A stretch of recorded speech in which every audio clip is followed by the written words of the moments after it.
জীবনের প্রতিটি অধ্যায় সম্পূর্ণই আলাদা।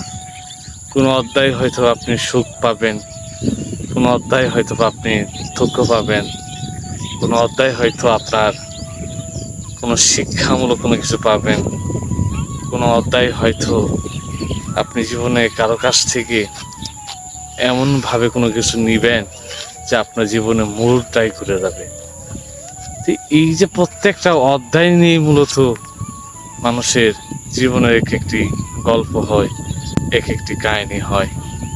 এই গল্প বা একটি কাহিনী নিয়ে একটা বইও লেখা হয়, যাকে মানুষ বলা হয়, কেউ কেউ কোনো লেখক আত্মজীবনী বলেই নাম দেয়। কিন্তু দেখেন, মানুষের জীবনে সবচেয়ে সার্থকতা কোন জায়গায়? আপনি মানুষ হয়ে জন্ম নিলেন, কিন্তু আপনার সার্থকতা কোন জায়গায়?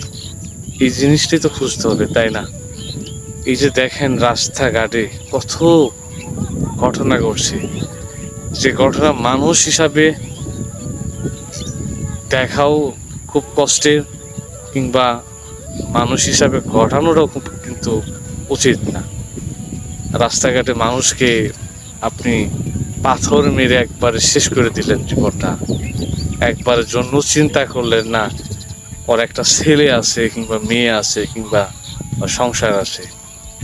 একবারের জন্যও হয়তো আপনি চিন্তা করলেন না যে আমার সামনেই একটা মানুষকে পাথর মেরে একবার হত্যা করার মতো অবস্থা, হত্যা করে ফেলতেছে।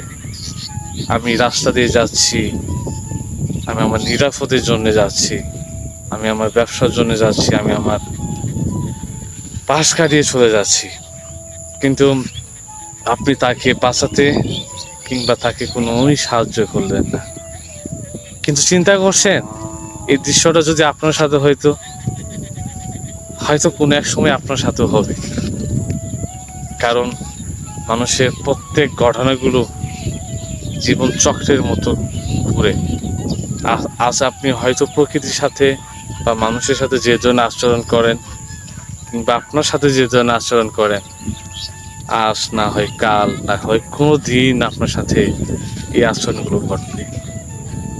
দেখবেন যে তখন আপনার কাছে কেমন মনে হবে, এটা আপনিই জানবেন আর কি।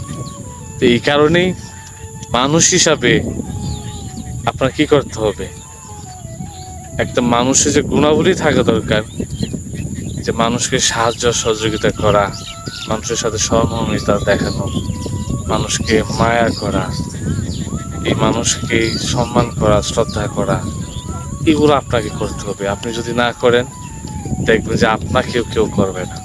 আপনি দিন শেষে মানুষের এই যে অবহেলার পাত্র হয়ে যাবে।